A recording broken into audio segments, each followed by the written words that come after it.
Talaga, especially for transition, mas gusto naming i-focus yung data management. Okay.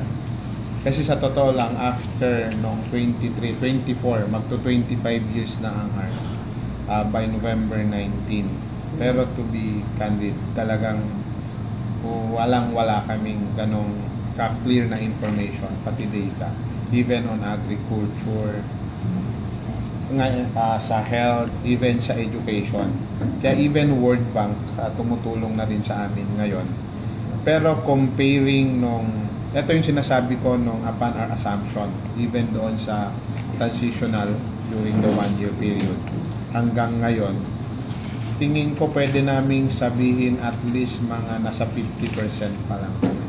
At kailangan namin makomplete yung 100% bago formally ma-turn over namin yung arm to the new political entity. So, if you say 100%, okay, let's give it an allowance. If it's not 100%, saan kayo pwedeng maging comfortable na saang level kayo maging